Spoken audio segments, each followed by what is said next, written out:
So this was such a delightful conversation for me to get to witness because I obviously love and adore you and your work and the way that you've changed our family and our life. So for other people to experience what makes you you. And I think people are really going to love hearing all of the threads that are woven through your tapestry. It Because was really interesting because this episode is about a little bit of my origin story and basically Katie interviewing me, and it was really special to kind of turn the light. It felt very, in some ways, very different, and in some ways, very the same. You know, we were both really engaged and curious and trying to deconstruct, you know, how did we become how we became, and it was really special. There was really very special moments for me. So thank you. yeah, it sounded like co-nourishment for our people and for you and for Katie.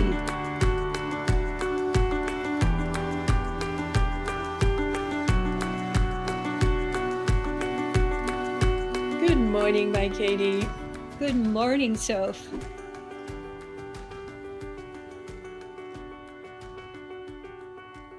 I'm just appreciating your elegance and beauty this morning. So My Frenchness, huh? A little more Frenchness going on. yes, yes. And what it was reminding me of is how I've always experienced you as it's sort of a tumbling surprise party.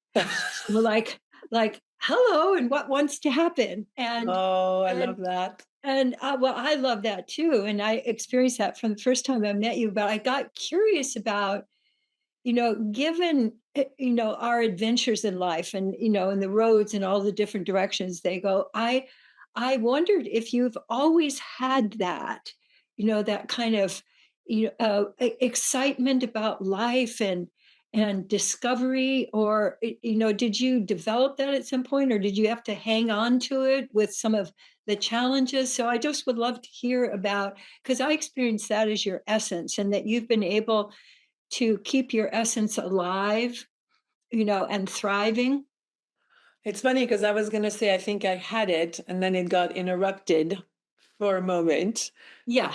a few 15, 20 years there. I definitely remember being almost obnoxiously curious. Like I was kind of the one in the group of kids, group of friends of my parents. Like I was known as like the one who like pushes. You know, someone would say something like, I'm okay. And then I'd be like, really? Because you look really sad. And I was like 6 years old, you know, or so I remember being someone, and when you shared a little bit when we were talking about your origin story, about how you were kind of the kid that was reading, like you could tell the difference, you could hear the dissonance in people's. I definitely had that, and that made me very curious. That made me very interested in others. Like I'm seeing blue, but you're saying red. Like what's happening? Like kind of like adventure seeking, the understanding of the more coherent, you know? Yes, but what I'm also getting from what you're saying is that you could see what was real. Yeah. And then, so much of society is about concealing what's really going on, Yes. to be polite, or to, all of Yes. the, all of the different things, and that you would challenge that. Yes. And it seems like you just had to do that. It Yeah. wasn't something you could, even though, you could get in trouble, and, it created challenges for you with that sort of relentless support of being real. Yeah. I'm imagining that that's taken you in all kinds of adventures Yeah. in life. Yeah, and I think the weight, because I can't really speak of the start of my life without somehow it was a big literally a big element Yeah. of my growth. And I do sometimes connect very, very directly the lack of truth around me and the concealed, non-spoken stuff that was going on to overeating. I was just like my way of like, okay, let me kind of like somehow deaden this feeling of incoherence that I feel. Yes, yes. And my sense is too that I've experienced this when I've worked with people who are heavier than their essence Um, body really wants to be, that that's very often about not being able to tell the truth yeah. and not being able to reflect the truth of what's going on. And so I just, I eat to dull my ability to see. And my sense is that that must have been uh, that must have been so challenging for you of being able to see but not being received. And when did you find that you were able to be with people in a way that your seeing got received and then became really a source? It's really at the core of what you do and who you are. Probably, I remember when I quit smoking, which I did many, well, like many French people. Well, that's another way to, That's, of course, there certainly was a in my veil, of my family course. also, people would just, go into the fog, you Quite know. literally, like put a wall between me and others. And but I remember when I quit smoking, having this experience of like, ooh, like looking through the veil and starting to feel the, also age wise, I started to go away from the origin, because food, I remember the table was where the drama was happening, the non-spoken drama. Yes. My mother would hum and my father would be like tapping on things and, exasperated of sorts. And my brother would be But like it's all under the surface, all under the like the surface. And drum so beat, but everybody's just ignoring it like everything's yes, fine, and yeah. exactly. Exactly. And then there's these, like, France, the national sport in France is sarcasm, as you may know. And so there was a lot of that. There was a lot of like, "Throop," like let me throw this little Uh-huh. bomb at you. And I Ooh. remember sitting there just like, eat is safer, just eat a lot. And so when I was away from that, I was able to start distinguishing. One, I started seeing that I wasn't crazy. There was a big element of, Right. like, I started meeting people, in a particular community. I did a workshop that was similar to Life Springs, kind of, in France, that was very much about self-awareness and how do you feel and how do you feel other people feel you, like all sorts of really interesting questions. I started to see that there were people that were more my people, that were definitely interested in what was under the surface. And And interested in authenticity, but I think also interested in you, not their version of you, but you. yeah, Yeah, yeah. and I just want to reflect also for listeners who are dealing with any kind of eating stuff Mhm. that I've experienced that that's almost always about something that's needing to be expressed but can't be expressed. Yeah, And I so I agree. just got to keep stuffing it because otherwise Yeah. I'm going to say something and get into trouble. And I just want to underline for people who don't really know, how you were like two of you Yes. size. More I mean, than that now, but more yes. than that, yes.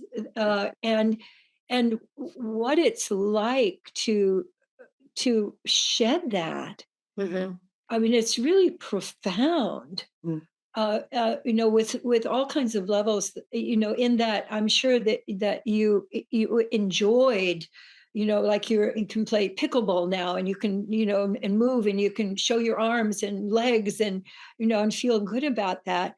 But I also am imagining that there were lots of challenges for you Mhm. along the way, Mhm. with your weight and also with how people responded to you. Because, yeah, please go ahead.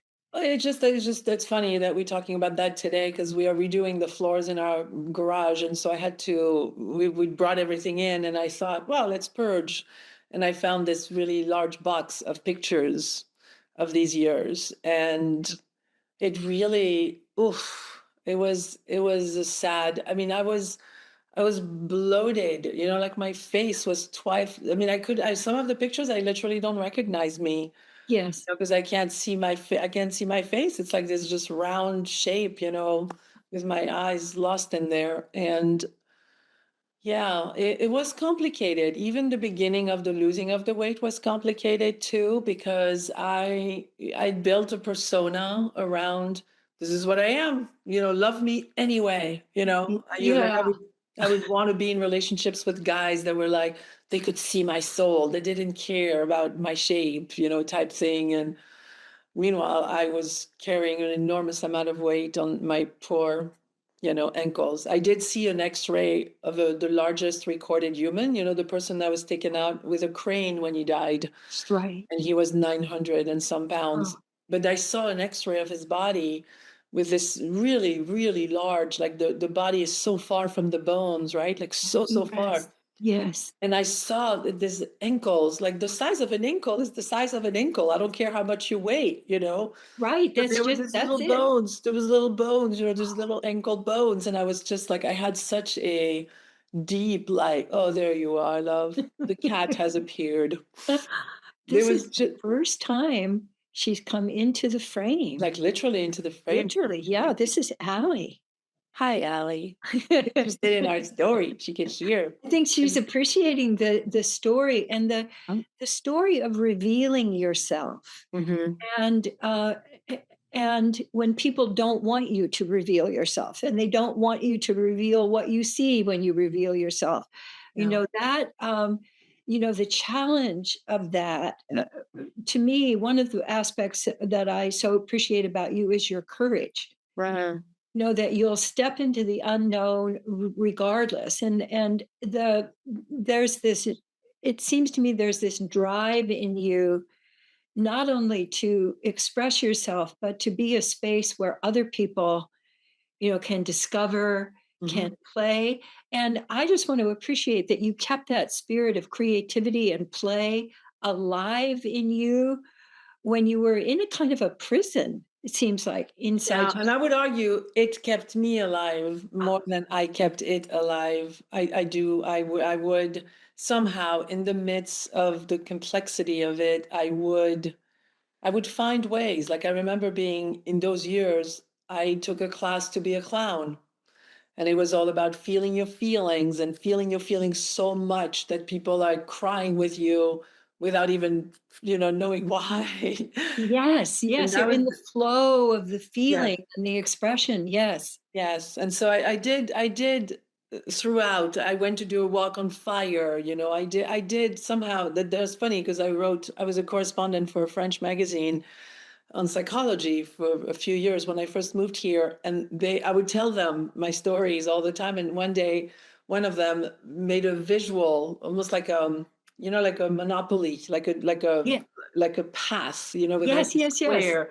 And the article was called "I Have Tried It All," and it was literally like every square was like, there was the celery fast, and there was the past life regression, and there was the, you know, all the things. And so there really was a hunger. If anything, probably the same um, obsession, addiction that I had with food, I turned in, the addiction of wellness, A quote. better addiction for sure. Much better addiction, but it still had, this really intense energy of next weekend, today, tomorrow, what am I reading? What am I doing, Uh-huh. because I saw that there was the light at the end of the tunnel a bit, and I do things fast, so it was like, how Yes. fast can I rewrite this whole story? And I moved to the States. That was one of my big.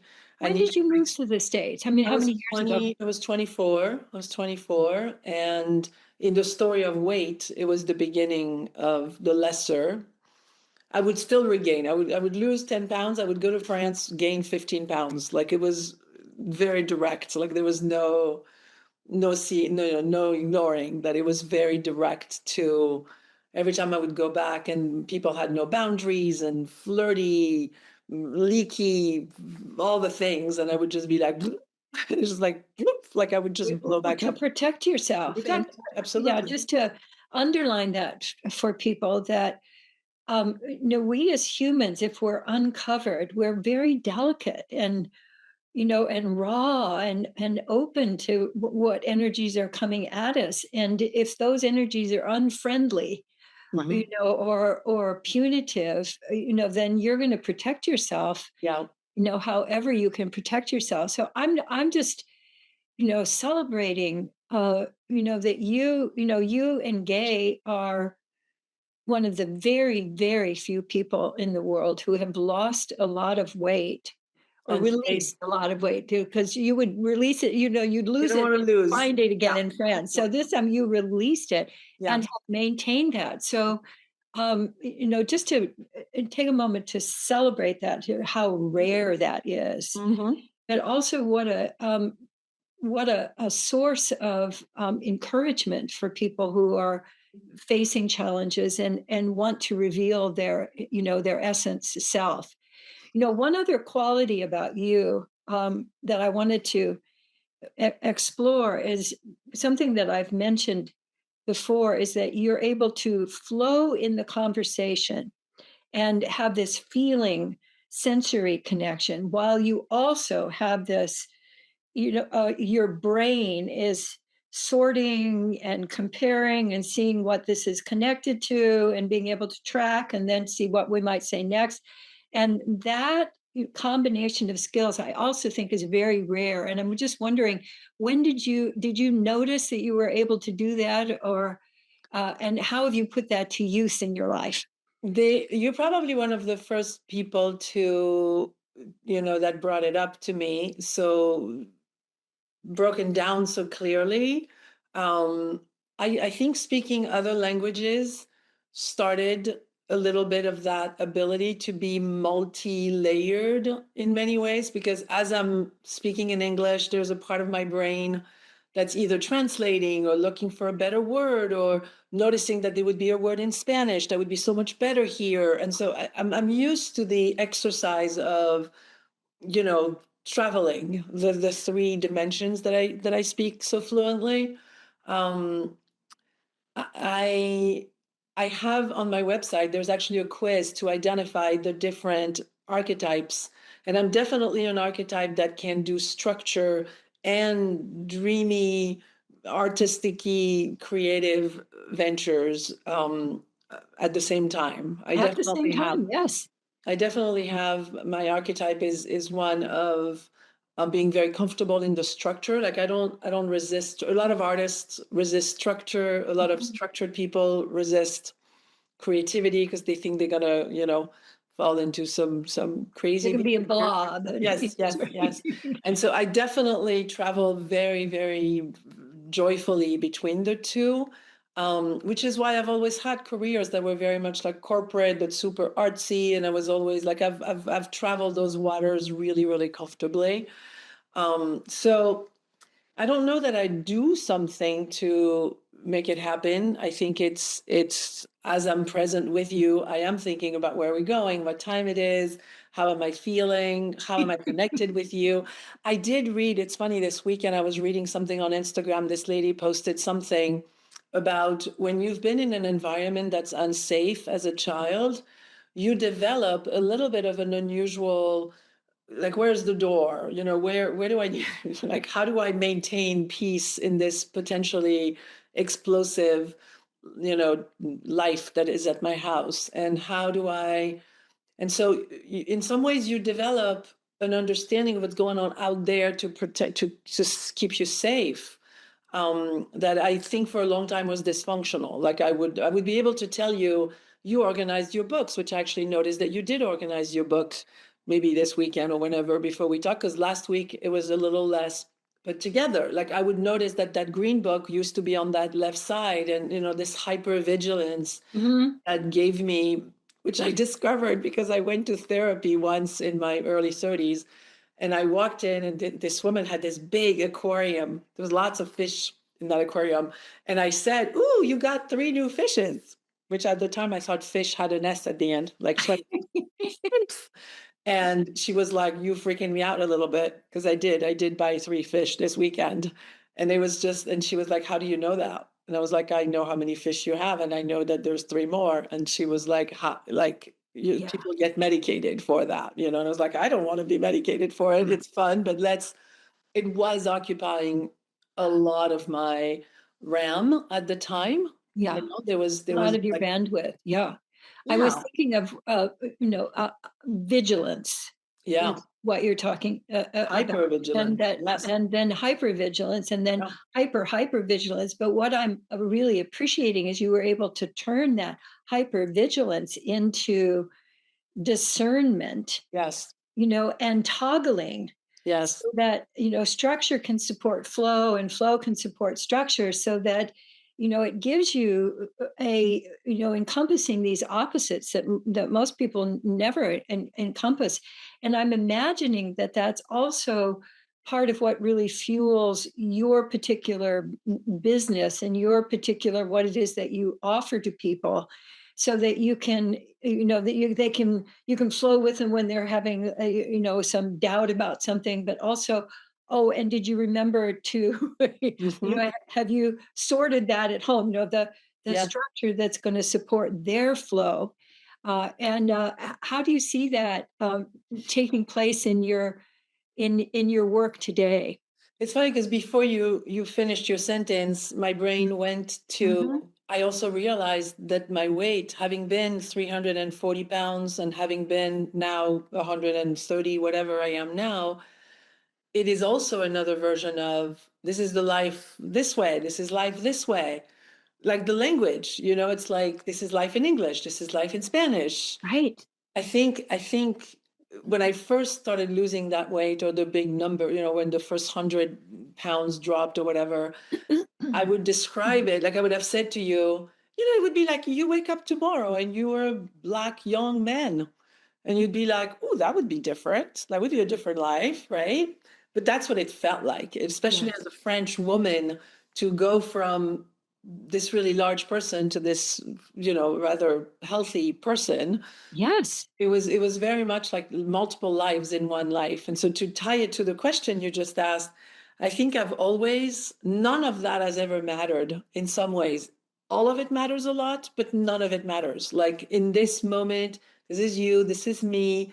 What is, what are you wanting? What are you wanting more of, less of? I'm excited about that. So somehow it's like I'm interested in your language Uh-huh. as much as, the curiosity that I have for my life, I have for yours. And so when I talk to people, and it's always been a little difficult to describe my work because it depends what you bring to the plate a bit. Like some people come to me, they have this project, they've been trying to write a book for the past, 17 years, i.e., they're not writing a book.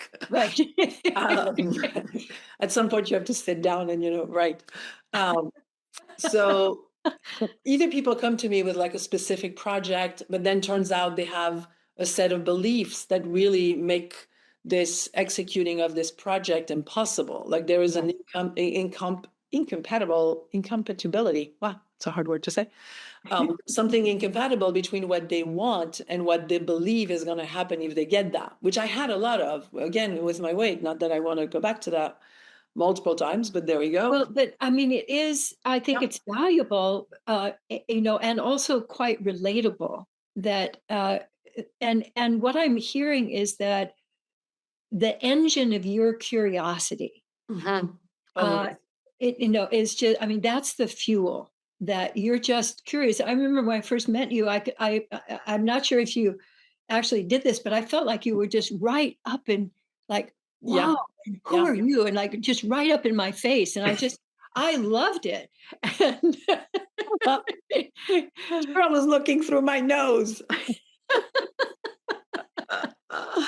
Yeah, I mean, I think curiosity is what makes us different from being dead, isn't it? Like, I mean, I think when we're dead, we're not that curious. Like, yeah, or just going along the track of, yeah, what's expected, or also trying not to be in trouble. But the courage that comes with curiosity, because basically you're a disruptor. yes, And yes, I like that word. I do and disrupt.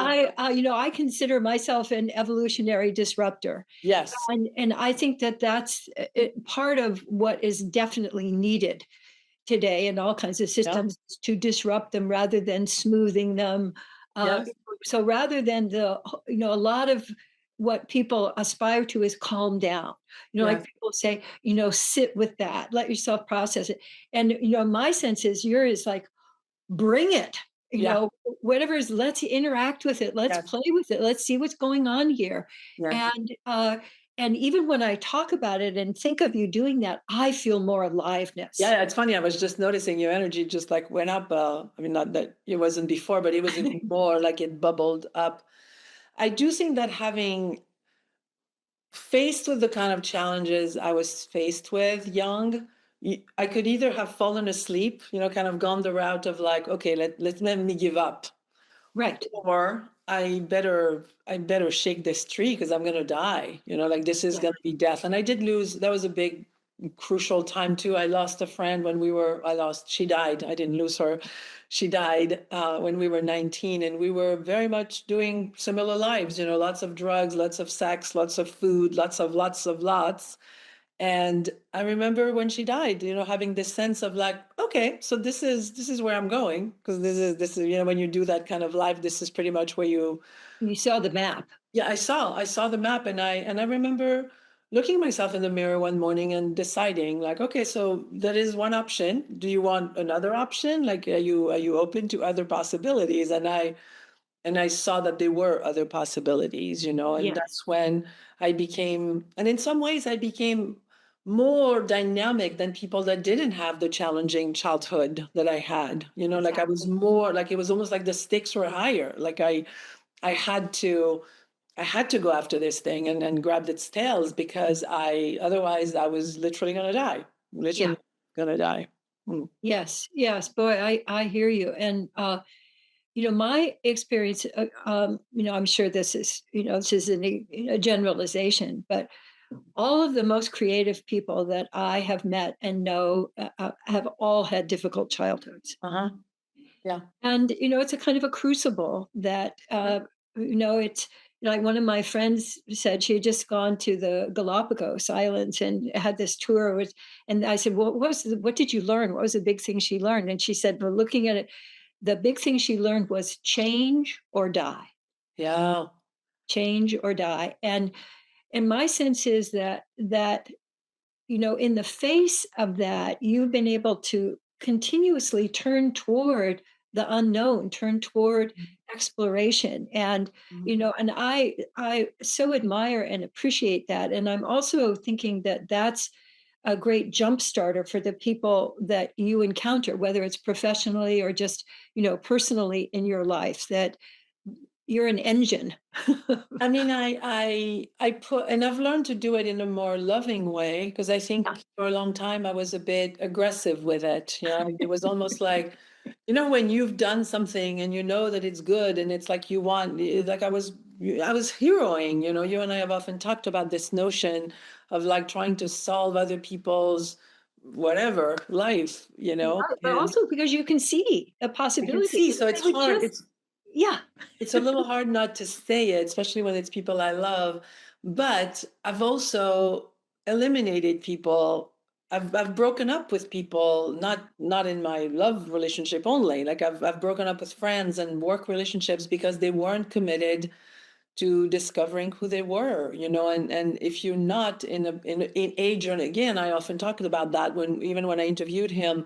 We did this conversation about his weight, and my weight would be a truckload of fat, just between his 200 and my 200, or whatever many, we both had, and how much the healing needs to happen to solve as you losing the weight. Because if you don't do the work as you releasing, then the weight was there for a reason. Like the weight was there to protect you, and to whatever your particular dynamics are. But if you don't resolve the why you became a castle in the first place to protect yourself, then there's right. a chance you'll go back there. And if you don't go back to the weight, you'll go back to alcohol or porn or gamble or anger or sad. You'll go to something that somehow has the same, it gives you the same protection. It just takes different shapes. Yeah, I was very, very committed to to just not using yeah, things to avoid feeling my feelings. That was a very, very clear. There was a moment in the food journey. My thing was eat at night, like I would do, you know, binge eating, and I would wake up and I would forget that I did it, and I would go in the kitchen and the fridge would be empty and the wrappers would be on the floor. That was Wow. very Wow, much it's almost like sleep eating. Oh yeah, it was definitely sleep eating, and I would be surprised in the morning. Truly. I mean, eventually Wow. I stopped being surprised because I knew I was doing it. So, but it wasn't from the memory of it. It was just from this is what I seem to be doing. But I remember the breakthrough when I went to the fridge. I would pull up a chair because I knew. I mean, I was very smart. I was like, if I'm going to be sitting and if I'm going to be eating for a while, might as well sit comfortably. So I would pull up this like stool in front of the thing, and I would eat. But I remember this one time before I started eating, there was a voice, an intuition and inspiration that said, you can eat whatever you want, but first feel your feelings. Go sit over there and feel your feelings. Wow. Wow. Loud, like it was just like like a summon, like don't say no. Like it was like, okay. So I went over there and maybe 20 minutes. I mean, it felt like 3 weeks, truly. Like it was just like sobbing and loneliness and despair and I don't know, like you name it, fear. I mean, there was just, they were all there and it just like poured. And I just like was feeling, and I would pause for a second and I'd be like, oh, there was this other thing. And I would just like start being super sad about this other thing. And I did that for a while. And then I was like, okay, now I go back to the refrigerator because that was a lot of work. And I went back to the refrigerator and I was like, okay, I'm done. I don't want food. Like I saw that Yeah. my ability to express those feelings were what I was avoiding by doing the food. And so when I did it, it Mm. broke through and I never went and did it again. I have never done the refrigerator thing again. Wow. Wow. After Wow. 25, 30 years of doing it. Yeah. Wow. That's just incredible. I just so appreciate that story. And my sense is that you got fed by your feelings. Yeah. You got fed by Nurtured. Yes. yes, really, really deeply nurtured, which you were trying to get from the food, but you never really could get from the food. So it would be an endless, It or the was. drinking or this extra, but that, you had an experience of truly loving yourself, It being was. with yourself while you were feeling your feelings. It's very, very goosebumpy. Yeah, it was really beautiful. And I, to this day now, and so that interestingly, it was a little scary. I was by myself, there was definitely, I kind of choke up when I think of it a little bit because it was very, am I going to die? Like, am I going to be so sad and so angry and so all the things, Mm, never going to come out of it, And I could see, like, when I coach people now, I could see where there was a moment of like, oh, like I'm like in a in a roller in a slide, going to the pool, except it's not stopping. It's just like it's and it of course it stopped. And not only did it stop, but now I can do what I just did. I can choke up for a second and then be done. It's like I yes. was, I was moved and great. Like I don't, and therefore I'm not gonna go and after this call and go eat, I'm gonna because I felt Right. it. I allowed myself Yeah. to feel it. And once you catch yourself, that's the message I want to pass on, actually. It's one of Yes. my deep, deep wisdom that I've learned along the way is that because I allowed myself for the big one, now I'm caught up. There's no backlog. Like when I'm sad, I'm just sad about something that just happened. I'm not sad from 25 years of something I didn't express, And so Yes. feel your feelings and do your best to feel them because I mean, again, that's the difference between being alive and dead is feeling your feelings. So yeah. Yeah, beautiful, beautiful. And and my sense is too that uh you're having experienced that and it's so alive in you, that choice is that wherever you show up, that choice becomes available for anybody who tunes into you. Yeah, I do. I mean, often people will say, "Wow, I never cry," and when I'm with you, I'm able. Which really, I make you cry. Like, I don't make anything. I don't make anything that way, but by making it safe, like Yeah. by revealing it as something that's as simple as, "Oh, I put socks on today. I put sadness on." Right. Done. It's like no, it becomes no big deal No rather big than deal. the Yeah. world is going to end and I'm going to die, Yeah. which is, I think, how society in general wants you to conform, shape up, don't make, don't stick your head up too far. And that's what you disrupt in favor of the life force can be trusted. Yes, not yes. That's a beautiful way to say it. And the reason society, whoever that is, a bunch of people sitting in a room somewhere, Those people. it's like if I feel my feelings, I don't overeat, I don't overspend, I don't buy shit I don't need. It's like so society wants me to be asleep. I Right. don't, I don't dissent. I don't question whatever the politics are or whatever any of those things. If I'm not feeling my feelings, I'm asleep, and so there's like it's easier to move me around in a life that's not my life. And it's so society, commerce, whatever has pushed on us this being asleep.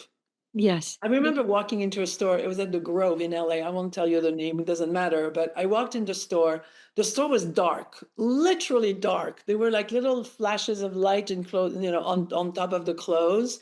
Literally, people, I mean, thank God there were no stairs or anything. People could have really tripped. The smell, they were spraying this perfume they were selling at all times. The music was so loud. All of it was meant to be like, oh, I'm gonna buy these 12 t-shirts at $100 a piece, just like turn me into some robotic asleep, soulless person. And I remember walking in and being like, I cannot be here. I've done the work to not be able to be here. Like I'm sensitive, Yes. I feel, I hear, I smell. Like this is a rape. This is Yeah. aggression at its height, of all my senses so that I fall asleep. Wow. Yes. And once you've had that experience, an experience of choosing life, even though, I mean, so to me, that's what's just so miraculous and wonderful despite all of that, you chose Hmm. life. And so that I so appreciate that about you and how your choosing life keeps recreating and Right. sourcing creativity so that when you're working with people or in any kind of interaction, there's this flow between creativity and how does that creativity want to be expressed in the real world. Yes. So Yeah. it's not just feel your feelings and then go to bed, or it's feel your feelings and then use that juice. Yes, the life force, the way you said it earlier was beautiful. It's like, how do you, which is why aging, so I just turned 58 like 4 days ago. And people are like, ooh, are you close to 60 or whatever? And I'm like, who cares? I mean, Right, right. this is the best season because the life force and what I inject into my life is what makes me feel alive. And it has nothing to do. I mean, I'm sure at some point the body slows down, like there will be other experiences, but in this moment, life force is what makes me love my life so much. Like in my 20s, people are like, don't you want to go back to your 20s? I'm like, no, I don't want to go back to my 20s or my 30s whatsoever. I'm very, very happy to be here at this moment, with this life force. You're right. It's like this. I don't even know that I think of it that way, but it's like every morning shapes into what is going to give me life force today. What is, what wants to be, today. What wants to be, and that whole sense of emergence, I think is for you, it's be wonderful to experience that. But for us, it's wonderful to also experience the life force that you generate wherever you show up. Thank you. I do think that energy, once you free it up, there is a lot of it. Like I don't like I can have these beautiful, long, deep conversations. It doesn't ever exhaust. Like it's rich for me because I'm not holding on to it. I'm not comparing myself. I'm not tapping it into how it fits into what it's like I'm in the moment, like I'm current, which is funny because it is the name of my company. To be current is a really important value for me. To not, like, I'm actually, funny enough, as I was organizing my garage, I was just telling you, literally there was the question, is this current? Is this something I want to wear? Is this Right. something that still works? Is this something that when I look at it, it inspires beauty, or otherwise gotta go? Right? Like I don't Gotta release it. And gotta the go. other thing I'm hearing about current is current here, but Yes. also current life force, Yes. Energy. electricity, Yes. energy. So, and I love that you call it be current, but you can also be the current. Yes. And You it's become, when you are current, you become this flow. It's like things just like a river. The river generates its own energy because it doesn't resist itself. It's just going. There's a structure. That's the other thing that I often visualize is yes, there's banks. Otherwise, it's just a lagoon. With right. no It's with more. no energy. There's Yes. no energy, and when there's no pressure. No, in some ways restriction. In some ways, Yeah. like the Well, way and a structure. a structure. Yeah, Yeah, yeah. so flow and structure, Yeah. and my sense is that that's what you play with, and that's what's at the core of your life, but also what you provide for others. And so I love you're an that. ongoing birthday present for others as well. Thank you. Thank you. My friendship with you, when you look back, if you had asked me like what are important things in my life, or whatever question of that particular genre, meeting you was very much like, wait, she gets it. She gets me. She sees it. Like you kind of were the first one, or certainly one of very few, that I was like, I'm not crazy. Like, here's someone that I don't think is crazy. Like I would look to you and be like, I really respect you. So what you say to me means like it almost like it was able to break through the noise Yeah. because I respected you so much, and I respect you so much. But at the time, this first encounters we would have, it was just so like, wait, this is someone that I truly respect what she says, and she's saying these beautiful things about me. So okay, all right, I'm gonna believe her a little bit, and then I would go away, and then I would come back and then be like, oh yeah, yeah, yeah, yeah, she reminds me of the good things, and it's like what a blessing that is. If I had a wish for the universe, for anyone on the planet, it would be that we meet people like what you and I, which I've become for others, and you are for many others as well. It's like it's just this reflecting of something that's better, that's not better from like something's wrong with me, but just that's more me, that's more true to me. Mm, yes. Yes. May we all be true to ourselves Yeah, and be current. yeah, that's beautiful. That's really beautiful. Thank you. This conversation is delicious. Thank you. Oh, thank you. Mm.